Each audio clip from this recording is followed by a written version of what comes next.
Hello, and welcome to Life's Dirty Little Secrets. I'm Chris McCurry. And I'm Emma Waddington. And today we're speaking to Dr. Kurt Gray, who is the Weary Foundation Endowed Chair in the Social Psychology Department at The Ohio State University, where he serves as the inaugural director of the Collaborative on the Science of Polarization and Misinformation. He also directs the Deepest Beliefs Lab, which explores the psychology of morality, politics, religion, and AI. Dr. Gray is the author of the new book, Outraged, Why We Fight About Morality and Politics and How to Find Common Ground, published in January this year, a fantastic book. His research reveals something fascinating. Whether you're liberal or conservative, religious or secular, all of our moral judgments, from reactions to infidelity to political disagreements, stem from the same psychological root: perceptions of harm. This insight offers a path forward for understanding each other even when we profoundly disagree. Welcome to the podcast, Kurt. Thanks so much for having me. Yeah, we're delighted to have you. And I thought let's kick off with something that connects us all as humans. We've all felt that surge of moral outrage when we witness what we perceive as wrongdoing. I thought maybe we could start to talking about what is it? What is moral outrage, and why are we all so wired to experience it so intensely? Well, I think moral outrage is something that in some ways needs no definition because we all feel it, right? It's the kind of anger in the pit of our stomach, this desire to punish someone we see as doing something wrong. And the reason that we feel it so easily across so many situations is because it's so important for our species, for our groups. And moral outrage is, at least historically, when we lived in small tribes, very functional. Because when we saw someone doing something bad, it allowed us to come together as a group and kind of kick them out of the group, that bad person, that murderer, that betrayer, and, reestablish our moral norms. And so it's a very functional thing in evolution. Yeah. And why? So help me understand that a bit better. Why is it so important that we were able to sort of cast someone as morally wrong when we were in these small communities? Why was it important for our sort of safety? Yeah, it's a great question. And I think it gets it to the really big question about the ultimate cause of why we have morality in the first place. We're pretty unique as a species. If you look at your cat or your dog, right, maybe they have some kind of proto-moral sense, but not like humans. And that's because we live in really tight groups where we have to coordinate and depend on each other to succeed, right? Each of us individually is, pretty weak as a individual. And so we need to work together. But what that means is when we live in tribes and we all need to work together, if someone is a bad cooperator, someone takes advantage of us, steals, harms especially someone else, that would really endanger our success as a group, in total. And so what we need to do is we need to find a way, one, to get angry enough to do something about it at that bad person in our group. And that doing something is usually a punishment or exile, things like this. So again, it's really adaptive to have a moral sense and to have a sense of moral outrage when someone, violates our moral sensibility. And there seems to be something about it where it just feels good. I mean, there's almost something self-reinforcing about that. Like you get a dopamine hit from being morally outraged. So it's deeply wired. So deep. And it does feel, this idea of righteousness. I mean, right, inherent in that word is the sense of right. It feels right to get angry and to reestablish our, moral boundaries. At the same time, right, the genesis of our moral outrage are feelings of harm, of threat. And so it's really a double-edged sword, because when we see someone doing something bad, right, we get outraged, but part of that feeling is a sense of threat or fear that motivates us to get angry. And so it feels good when we do something about it, but the initial trigger is often a sense of danger. Right. So we feel threatened, which is aversive. We take action, which shifts that, and that's very reinforcing. It's what what we would call negative reinforcement, or we're eliminating that aversive feeling, and then everything gets reinforced. That's Off we right. go. And especially when it's in a group, right? If you think back to medieval times, everyone's standing around as the bad person gets beheaded, or, right? Like we're like, yay, vengeance, justice. I mean, it's dark, but we can argue whether. Hmm? Medieval times. Yeah, exactly. Right. We can argue whether it's any darker than social media today, but there is a sense of almost bloodlust, right? That we want the wrongs righted. And I think that's been with us for a long time. Could you say that moral outrage is almost like fear, but wearing a mask? Like we protect ourselves with the moral outrage. We protect that place that feels quite scared and vulnerable with the moral outrage? I think that's right. I mean, when I write about this in the book, that we have to think about who we are as people, right? The deepest question is about human nature. And so many of us in modern society, we have this illusion that we evolved as predators, that we should be comfortable, right? That we should feel safe all the time. Except we almost never feel safe, right? We evolved more as prey. If we're with a wild animal, we're the one usually that feels afraid. And so, right, this like pervasive sense of fear that we feel, right, that is what motivates our moral outrage. And I like this idea of a mask, but it's a mask that we all wear in our species, right? Like moral outrage felt individually is not that useful, but felt collectively, get your pitchfork, get your torches, and then you do something about it. Yeah. And I love what you talk about in the book, this idea that when we are morally outraged towards someone, there's a bias against them in terms of the way we might see or think of them, that we start to see them in sort of negative ways. We don't give them the benefit of the doubt. I mean, I see that in couples all the time. We can be morally outraged in relationships fairly regularly. And in the split second, you go from somebody who is you're in love with and you care deeply about, to someone you might feel deep disgust towards, for example. And I always find that incredible, that ability to switch. And I love what you talk about in the book, that ability to, unfortunately, start to see people as less than when we feel morally outraged by them. I wonder if you could tell us a bit more about that, because I found that so powerful to read, like that bias. Yeah, and it's so important to understand because conflict is just all around us. And I have a collaborator and colleague, and he works, in very conflict-ridden situations, and his name's John Saruf. And he says conflict flattens people. You take the richness of others, their humanity, and you flatten them. And my work reveals that we flatten them in a very particular way, and that is we see them as perpetrators. And we often see ourselves as victims of their wrongness. So in couples, it's exactly the case, right? You always do this.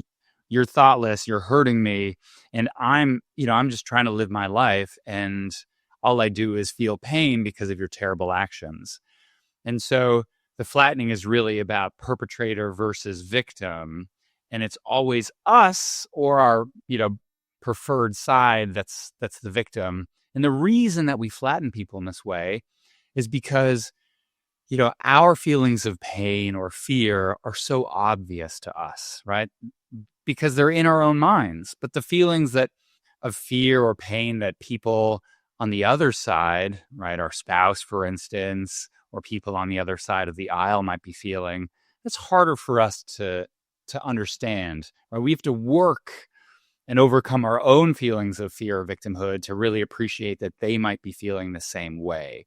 And it's that kind of deep asymmetry in like our own fear versus that of others that entrenches our views of like, I'm the victim and you're the perpetrator, and I refuse to think otherwise. Well, it's like that bias I forget the name of it. You would know, but where if I act like a jerk, it's because I'm having a bad day.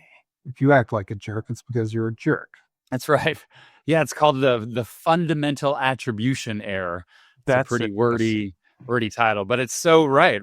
Like, if you drive anywhere, when you cut someone off in traffic, it's because you're righteous and in a hurry, right? You're just doing the best you can. And if they cut you off, it's not right. It's because they intended. I think that's the crazy thing. When someone harms us, we infer that they're doing it intentionally. And then that licenses us to retaliate, right? To feel really angry. Even if it's like our spouse and we know they love us, we know they generally want the best for us. But this asymmetry, this fundamental attribution error, it leads to all sorts of bad outcomes. And I was also noting something else you mentioned in another conversation that, it takes 0.5 of a second for our amygdala sort of to switch on and to hijack our brain. But it takes over 20 minutes for that system to calm down. That is a long time. That is a long time for this bias to be working. Right? Yeah, exactly. And we do, right? This is what, I often think about this marital advice that's trotted out. It's like, never go to bed angry. And it's terrible, right? Like at the end of the day, you're exhausted, you're outraged, right? You get your fight or flight. And that's exactly when you're going to say terribly mean things that's going to make everyone feel like a victim. And so sometimes the only thing you can do if you're feeling this way is just to walk away from a conflict and have a conversation about it later, And so it's quite an asymmetry, like a fifth of a second to get adrenalized, ready to fight or flight, 20 minutes to calm down. Yeah. Apparently it was St. Paul who gave that advice. So it came from the Catholic Church. Not to go to bed angry, which I heard that from John Gottman. He said it once and I thought, oh, wow. Gosh, that's lasted a long time as a piece of advice that I don't find particularly helpful, both personally and in my relationships. I'm not sure St. Paul was ever married. Exactly. Yeah, right. He wasn't. Well, he did say it is better to marry than to burn. But I don't know if it was St. Paul. I probably should have fact checked this, but it was definitely it was definitely a saint in the Catholic Church. We'll find out. Yeah. Okay. Email. Somebody will tell us. But yeah, I'm regularly reminded of it personally, and I regularly talk about it with my couples that really this is real. Your brain has been hijacked. You are seeing your partner as the villain. It's not that you're seeing things as they are. You're wearing these tinted glasses that, our nervous system, our very old limbic system has in place in order to keep you protected. But, don't be confused. But it's an incredible urge, isn't it? To just go for it. You feel empowered. You feel righteous. You feel right. And underneath it entitled. Again, right, is a sense of like victimhood, right? Like they're taking advantage of me. And so I see this with my kids too, right? I have two girls, and when they fight, each of them is aggrieved. Each of them is harmed in some way because they say terrible things to each other. And then they're both crying at the end, and they both feel like, well, she did this to me. And, so it's like watching moral conflict in society unfold on such a micro scale, in my living room. And, no matter the scale, it's the same processes. We're talking liberals and conservatives or family members. It's the same feelings. So true. Our previous guest a couple of weeks ago, James Cordova, he talked about reaching through the dragon. That when you're in conflict, you've got to reach through the dragon. And it's almost like curiosity is the antidote to outrage. If you can find yourself in a place where you can be curious about the other person's perspective, like you talk about in the book, then that's incredible, because that will help to shut that nervous system down, to calm it down, and to be open to a different perspective. And it's not easy. Reaching through a dragon, it's quite scary. It's not easy. Right. And the curiosity or exploration and fear and kind of hunkering down are really opposite, right? Like the way you get someone to be willing to explore and use the curiosity is to feel safe. But if in that moment you don't feel safe, it's hard. And so I think part of when I talk to groups about how do you connect across differences? The question is, well, how do you do it when you're feeling threatened? And so the way you do it really is practice, right? You need to make it a practice in your life of having these conversations, of being curious and wondering what the other person's perspective is. And so that means sitting down on the subway, asking people about their stories. And that's really it, right? As you said, the perspective, like wondering not what someone's thinking about this issue, right? Like you're like, how could you think this about, our doing the dishes, or like that thing you said to me, or like the person you voted for. It's more about the stories underneath that, right? Like, how did you grow up? How did you come to kind of like have your worldview that you did, right? Those are the questions we need to ask about, taking someone who's been flattened and expanding them back to 3 dimensions. Yeah. Actually, the Gottmans have an intervention called Dreams Within Conflict. And they do that with couples. And they basically say that, underneath every conflict, there's a dream. There's something very, very important to us. And we need to discover what that is for our partner. So the Gottmans talk about these perpetual issues. You will find yourself having the same argument with your partner for the rest of your life. In fact, one of the jokes is, choose the partner with whom you are able to have the same conversation. So choose the conversation over your partner, because you will be having it again and again. And so it's not really about finding the solution. It's more about understanding and solving this moment as we're having this conversation, as opposed to fixing it forever.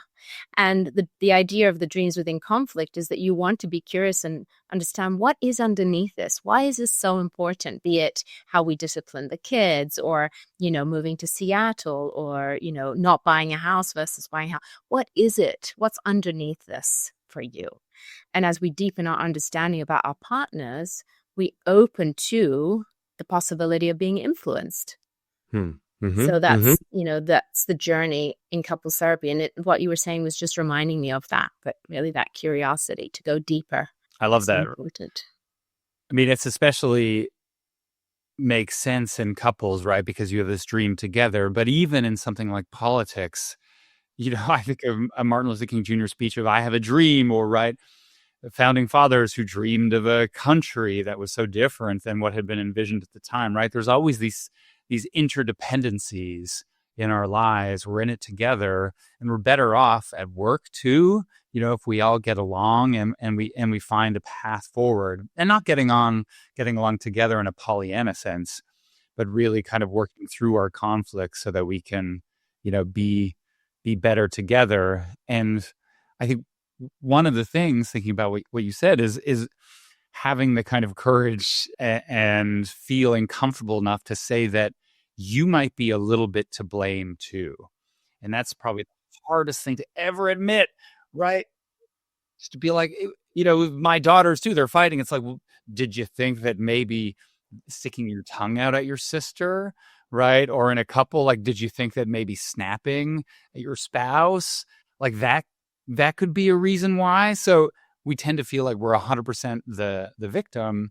But even if we think we're only 99% the victim, that 1% is a huge change, just admitting there's like a little bit of our own fault in there. Well, it may be the case that we're never going to be comfortable with doing that, and we need to do that. So That's right.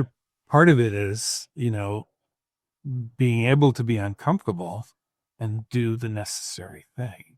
Because if you're waiting around for it to be comfortable, it's probably never going to happen. You're right. And when it reminds me of this class that I teach, and I get college seniors to have really challenging moral conversations about some of the most contentious topics today. And many people think, well, kids can't do this, and they can. They're amazing at it, and they want to do it. But like you say, you have to get over this sense of discomfort.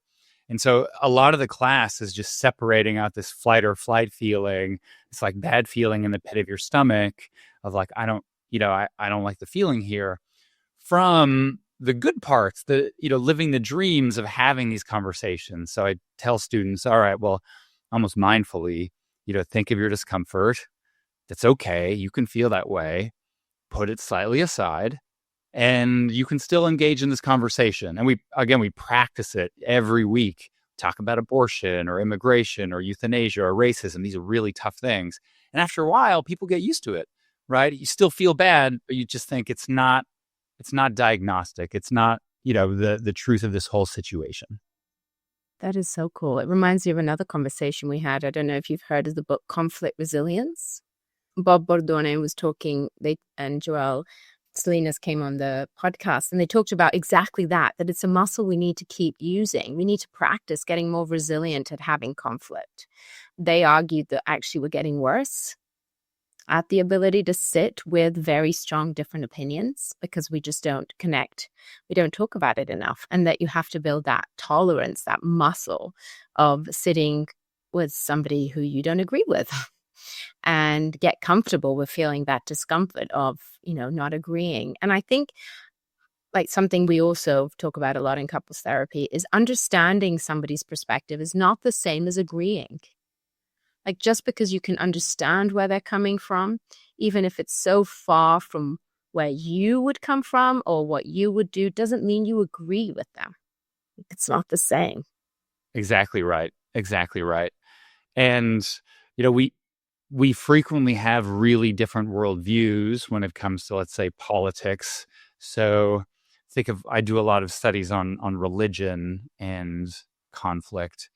And, if you are a secular atheist, you have a very different worldview than someone who's a conservative evangelical person. But you can still understand how believing in God and Jesus and salvation, right, can motivate all sorts of different things. And so when I grew up, my family in Nebraska, they used to pray for my soul because I wasn't baptized. And I wasn't worried about burning in a lake of fire, but they were. And so, we disagree about it, but I can see that their actions were really motivated by love, and I could understand where they were coming from. And so we'd still disagree, for instance, about all sorts of moral issues, but I know, at least for me, they were coming from a place of love and compassion. And so again, sitting with this discomfort of like knowing that we share this dream of each of us in the family being better off, but knowing that we maybe disagreed about how to get there was tough, but I think important to wrap your head around. Yeah, absolutely. I like that. And I like that you, even though you didn't agree, you could see it as a gesture of care and love. Eventually, right? Again, when Yeah. when we first argued about it, like, oh wow, we're so different, and let's have a showdown. But then, you sit down. This is why it's so good to be in person, to be honest, instead of on social media, right? You sit down, you have some biscuits and gravy, you like figure it out. You can't just, send them away or close your app or whatever.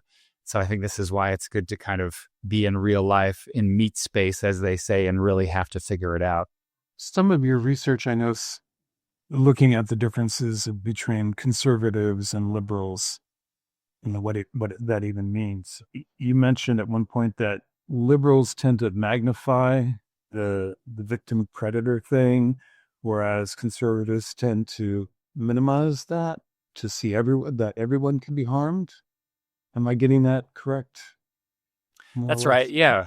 Yeah. So I'll kind of zoom a little further out and then dial back in, which is that, right, all our moral judgments hinge upon perceptions of harm, right? So we get outraged when we see, a kid that gets beaten by their angry stepfather or a dog getting kicked. Those are really uncontroversial things because we all agree that kids and dogs are vulnerable to pain. But where we get a lot of differences in society is when we disagree about who or what is most vulnerable to suffering or harm. And so we've studied this in the lab on big surveys, and it turns out liberals and conservatives, they disagree about the vulnerability to harm of things like the environment. Liberals, are more sensitive to kind of the environment being harmed. And we disagree about how vulnerable the powerful are, like police, to harm. Conservatives are higher there than our liberals. And so this explains all sorts of kind of hot button issues. And the kind of overarching pattern that you were talking about is that what progressives or liberals really do is they see a big difference in vulnerability between people who are relatively more marginalized or othered, as you might call them, and people who are relatively more powerful. So for liberals, there's this huge gulf between, let's say, a poor Black family and a white police officer, or an immigrant versus a corporate leader, right? Those are like kind of worlds apart.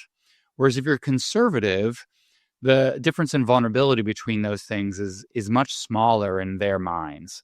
And so between an undocumented immigrant and a CEO, there's some difference for sure in their minds, right? But that's much closer.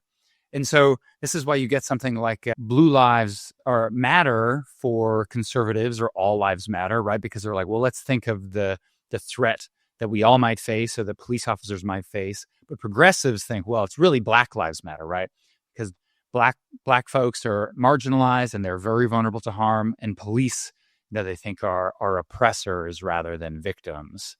And so because you get these differences, you get these hugely different moral positions, but it's not because liberals and conservatives have different minds, but because they make different assumptions about vulnerability. And once you understand that, you can see each other, our humanity. We just have different worldviews here, and we don't kind of fundamentally disagree about morality per se. And do you think that's shifting at all, that conservatives are maybe starting to have a bigger gap? It's a good question. I mean, I think the conservative ethos, at least let's say classically, is really about individual rights and kind of like individualism. We're all created equal. It doesn't matter how we're born or the groups we belong to. We can still kind of work hard and succeed and flourish. And so progressives are more really about group identity traditionally. But I almost see a reversal these days, especially in light of modern incidents, right? That conservatives are likely to focus on how, especially kind of white men often, it's worse than it used to be in a really large sense for white men in the eyes of conservatives, right? So if you are a conservative man without a college degree, or a white man without a college degree, right, you have way less buying power. Your wages have stayed stagnant, right? You're relatively more disenfranchised. And so the disagreement here comes down to progressives saying, well, it's still worse to be, let's say, a person of color in American society, whereas a conservative might see, well, it's much worse than it used to be for a white man. And so you get these competing narratives of victimhood and disadvantage that are really clashing in society today. And in terms of the perpetrator side, is that shifting? Right. And so, we talked a little bit about this. I think we didn't use the name of moral typecasting, right? And it's the idea that if one person's the victim, the other person has to be the villain. And if I feel like the victim, then the other side is the villain.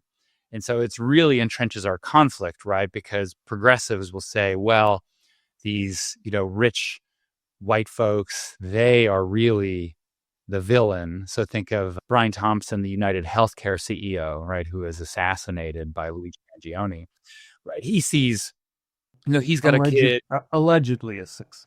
That's right. Allegedly assassinated. That's right. The court case is ongoing. But if it was true, right, then I think many progressives will say, well, sure, he did it, but he was justified. He was still righteous because this healthcare CEO is a villain, a perpetrator who harmed so many millions of Americans through denying coverage.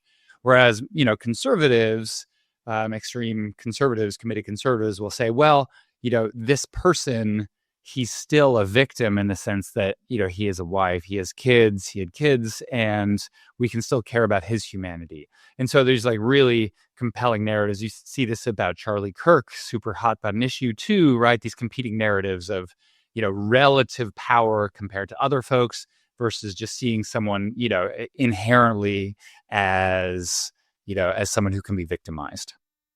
Yeah, it's really powerful, isn't it? And I guess so. I would love to talk more about what do we do about this, but just in summary, that it is It is so inherent to being human to find ourselves doing this moral typecasting and being morally outraged. And it's so quick and it's so automatic. But it's a big problem in our communities because it creates a lot of division. Do you think we're seeing more division, or do you think it's just that we're talking more about the division? I think we are seeing more division, and I think that's because in large part, social media allows us to have different information ecosystems. I was on a plane coming back home from Florida not too long after Charlie Kirk's assassination, and just watching the people next to me on their Twitter feed, it was so angry. It was so angry, and then they tune into cable news, and it was so angry, and on both sides. And so there's no common facts that we seem to share anymore. And these ecosystems get us so angry, feeling so victimized and so righteous in our outrage. And I think we used to obviously have that feeling because it's human. But when we all tune into the same, 3 news stations, NBC, ABC, or CBS, right, we had some common facts. And so I think it is worse than it used to be, but I think it's not insurmountable, right? I think there's ways we can move forward. And that echo chamber, right, that we do seek to be valid and right, and we listen to the same things and the same people. It's really quite a stretch to go beyond our perspective, because it does, if we are feeling threatened, like you're saying, and I think that social media adds to that threat. Like, you can get so much information that validates your fears and your worries, and perpetrates your community as a victim, and it just reinforces our view. Yeah, it's easy to feel afraid. Yeah. Let's talk about what we do about this, because I'm reminded of this. I'm reminded of the saying: if we keep doing what we're doing, we're going to end up where we're going. Good saying, yeah. Well, I think one thing to do to figure out how to move forward is you can just ask people. Sometimes we have these intuitions in our minds that we already know what the right answer is. And so we designed some studies to test this. We asked people, well, what should you do in a conversation with a political opponent to really respect each other and move forward? And people say, well, I want the facts. Give me the facts, that we all share, and then we can move forward and have a reasonable conversation. And so then in our studies, we say, well, here are the facts that you wanted. And people say, those are not the right facts. Those are not real facts. And so it turns out there's not facts that we all share. And so this intuition that, we just want the facts leads us astray, right? Because we, in conversations, we throw facts like ammunition at the other side, right? Like, I heard this on Fox News. I heard this on MSNBC. I read this. And so we're throwing these kind of factoids, these sound bites at each other. And we're just keeping the conflict going, right? We're at such a superficial level. And what we need to do to move forward is we need to connect with each other as people, as humans. And what that means is uncovering and sharing our personal experiences, our stories. And so we have so much research on the power of sharing personal experiences and stories. And that's really where we move forward, right? When we say, look, I know we're both, on social media. I know we're both watching cable news. Let's put that aside for a second. And I would just love to know where you personally are coming from when it comes to your feelings about immigration, right? Like, what are your own personal experiences? How were you raised? And I think once we kind of get into those personal experiences, we become more human to each other. And this is, I guess, what's really driving, the reason why I was so keen to have this conversation is that it is really important for us to start listening to each other instead of finding ourselves always in these morally outraged positions, because a lot of these problems that we have in the world need lots of perspectives to solve them. Like, there's no one answer. Otherwise, we wouldn't have them. Like, we need to get better at listening and coming up with, more collaborative ideas. So I think this is why we're having this conversation and why it's so important what you do. You can always learn, right? Like, I was at an event some months ago, talking with someone who is more conservative. I grew up in Canada, and I had this idea that, like, of course we all want higher taxes, and of course we all want single-payer healthcare system, and to disagree, is to be kind of selfish, especially if you make enough money that you can afford all these things. And the woman I shared the stage with, she grew up in the South, and she says, "Well, the reason that I'm against higher taxes isn't because I hate poor people, it's a stereotype many progressives think. It's just because I don't trust the government to spend the money in ways that are good, right? And there's all sorts of instances of government waste, She's like, I don't want the government to spend all this much on defense. I'd rather donate to my church and my town and help the people who need help, right? I'd rather, do it at a smaller scale." And I hadn't really appreciated that argument, not really intuitively. And, I thanked her for that perspective. At the end of the day, I'm still going to, I think, vote for higher taxes, my Canadianness inside of me. But now I don't see her, as a monster for voting for lower taxes in that way. And so I think we can always learn. And this is not in the book, but I try to live it in my life, which is have the pause, is what I like to think of it. And so after someone shares their experiences in the stories, my first impulse is to say, yeah, but my dad used to say, like, yeah, but, and he used to have like a little, like a pretend bunny, like, it's a yeah, but, right? Like, I would be so quick to interrupt with, yeah, but.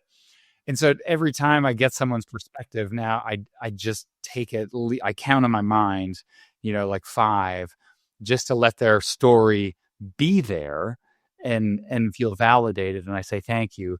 And then I can follow up maybe with my own perspective, not a negation, not a yeah, but, thanks for sharing that. Here's where I'm coming from, right? It's very different than saying, but.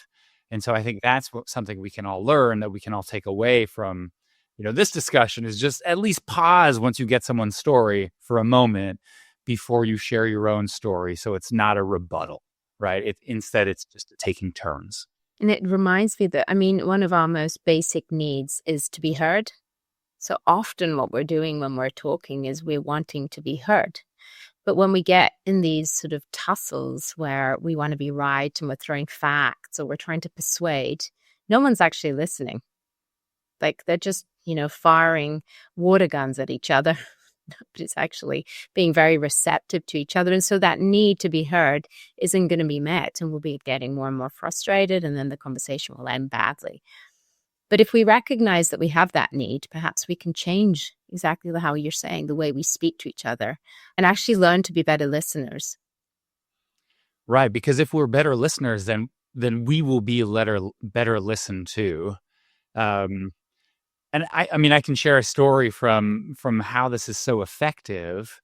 And I say, before I get to the story, like, this is happening with you because you feel like wiggly, right? Not to use a kind of kid term, right? When someone's talking and you just like start vibrating, your butt starts moving in your chair, and you just like can't, this like feeling a little bit of outrage, a little bit of you want to share your story, right? Like, you just like start vibrating. Like, that's your internal cue. When your partner shares something you disagree with, right, that you just need to take a breath and just root your butt to your chair. But the story, and I was rooted for this conversation because I was in an Uber. So I get in the Uber, I'm taken to the airport, and I was mostly looking forward to just zoning out and calming down after some exciting experiences in work and at home. And I get into the Uber, and the Uber driver says, where are we going? Airport. Okay. What do you do? I say, I'm a professor. What do you profess? I study morality and politics. And he says, basically, hold my beer. If you study morality and politics, have I got, something for you? I'm a Christian nationalist, but not the typical kind, he says. And so I could have said, okay, thanks, and just put on my headphones and zoned out. But, I study this, and I'm curious, and I've never met a Christian nationalist, let alone an atypical one. So I tell him that. And I ask him, right? And this is the key to bridging these divides in your life, in your relationships, is I ask him, well, what does that mean to you, right? What does it mean to be an atypical Christian nationalist? And so he tells me for 20 minutes what this means to him. He tells me what he thinks about the government, the church, the family. And I'm asking clarification questions. There's no yabbits, right? I'm just asking, oh, interesting. Like, so if you mean this, does it imply this? Like, where does this come from? How does this connect with this, right? Really trying to get a sense of how he thought about it in his mind. And I got a good sense. And so 20 minutes later, we're getting close to the airport, and then we start talking about abortion, like you do, right? It's a contentious topic. Let's make it more contentious still. And he is pro-life, and he's getting increasingly agitated. You can see him kind of like jitter a little bit. And he says, well, anyone who's pro-choice, in my mind, is like the Gestapo, basically agreeing with Nazi death camps. And that's a pretty extreme position. But, if you have a conversation long enough about morality and politics, eventually someone will bring up the Nazis. It's an eventuality. It's true. It's called Godwin's law. And I stop the conversation and I say, hold up, right? We're having like a good faith conversation about morality and politics. I teach a class on this. And one thing you can't do in a good faith conversation is bring up the Nazis, right? It's not fair. And the half of America who's pro-choice does not believe, that they're doing that because the Nazis, right? Whatever the causal chain is in his mind, I'm just like, it's not true. And what he does is something that people almost never do in conversations. And he says, you know what? I'm sorry. I take it back. Right? Those two words are almost never uttered when it comes to conversations about morality. And the reason he felt confident and comfortable enough to say that is because I spent 20 minutes listening and understanding where he was coming from, right? He felt heard. He felt listened to, not agreed with, right? But he felt heard.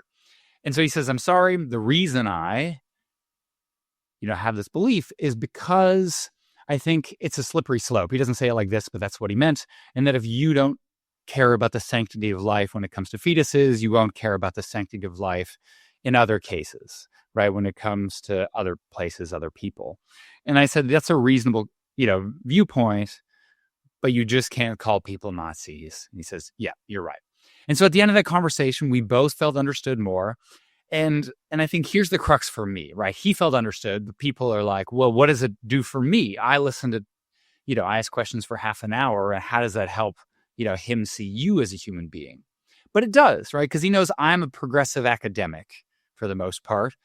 And now he comes away from this conversation thinking that progressive academics are not all terrible, sinful, evil Nazis, basically, right?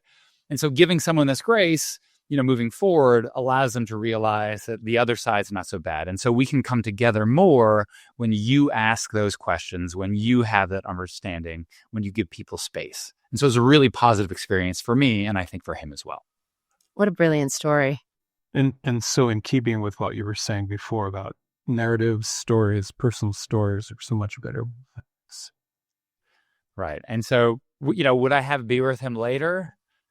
I don't know, but I'd be open to it, Like, I understand that he's a good person. And I also understand that he probably, I disagree with him in many cases. But it, there's an example of Daryl Davis. I don't know if you've talked about him before. He, every time I tell about these conversations or tell about my research, folks bring up this idea of like, well, isn't it a betrayal to my side to try to connect? These people are out to get me, especially, if you're from a marginalized group, you feel like you're really under attack. And so I bring up this example of Daryl Davis. He's a Black man, a blues musician, and he has made it his life's work to have conversations with KKK members, to sit down and have lunch. And these are people whose express ideology is that he, as a Black man, is less than, right, is less than human. And yet, by putting himself in a real sense in kind of harm's way and having these conversations, he has gotten over 200 KKK members to hang up their robes, to be de-radicalized because they see the humanity in him. And not because he argues, or gives them facts, but because he asks them about their stories and viewpoints, and that opens space up for him to share his humanity with them. And so I think this is always the person that I want to leave, people with in their minds, because here's someone who didn't have to have these conversations, and yet he did, and he made the world a better place in doing so. And you are involved in a program, a narrative 4. 4 is in the number 4. We'll have a link to that in the show notes, as well as your books and your websites. But can you speak a little bit about that program? Because it sounds very interesting. It's an incredible program. And I was just on a call with them a couple of days ago. We were running some research for them. And what we found is that their program is a powerful way to build empathy, not only among adults, but among school-age kids as well. And the full program has lots of components, but the core of it is very simple. And it is a story exchange. And story exchange is pretty straightforward, although it's challenging to do. And that is that I tell my story and you tell your story. But what we do is we tell those stories back in the first person, right? So I would tell my story to Emma. And then Emma would tell that story back using an I language, right? Like making it your own and really, walking a mile in my shoes, but inhabiting my mind, right? And those I stories have a really profound way of increasing empathy. And it doesn't last forever. Obviously, we go back into our kind of social media milieus, but it allows us to have that personal conversation, that connection that I think allows us to give others the benefit of the doubt, right? So this story exchange, it's like fiction, right? And it's no wonder that the narrative 4, one of the founders is Colin McCann, a kind of Pulitzer Prize winning novelist, right? It creates a story that we are transported from our own mind into the mind of someone different than us. And it's really compelling. And so I would encourage people, not necessarily to try it so hard, because sometimes you need a facilitator to make sure that it goes over well. But I think just to be open to exploring someone else's story. And this has been done with high school students, is it not? That's right. Yeah. So we studied a randomized control trial, or as good as you can get it in high schools, with students. And we found that at the end of this program, not only did they have more empathy for those who disagreed with them, but they had stronger intentions to engage in civic behavior and getting involved in their community and kind of more, systemic change and investing in their community and their fellow individual. And I think that's really promising. Wow, that's amazing. That really is amazing. Oh, what beautiful work. Well, thank you. Thank you very much. Final thoughts? I mean, I think my final thought is when people move forward is just, try to live this a little bit and recognize that it is really hard and that you're going to get the wiggles and you're going to feel threatened when you hear someone disagreeing with you. But fight the urge to say, yeah, but, and instead ask a follow-up question. And if you can just remember that, I think you're, leaps ahead of where we are today. Yeah, I was thinking, noticing your wiggles. So you're going from yeah, but to but. Yeah. Or the old improv, like yes, and yes. Where does that come from? Yes, and what makes you think that, right? I think and that's becoming curious. That's right. Yeah. Wonderful. Yeah, really wonderful. And I think sometimes, I look at the news and I look at these sort of the polarization that we witness, and this conversation has made me realize that we can all make a difference. Any one of those conversations like you had in the back of the cab can change the view and can help to reconnect in small ways, but we do have power. We do have influence over others. Exactly. One conversation at a time. Mm-hmm. Mm-hmm. One less wiggle at a time. Or wiggle and. Wiggle and. Wonderful. This has been amazing. Thank you so much. Thank you so much. Great. Thank you.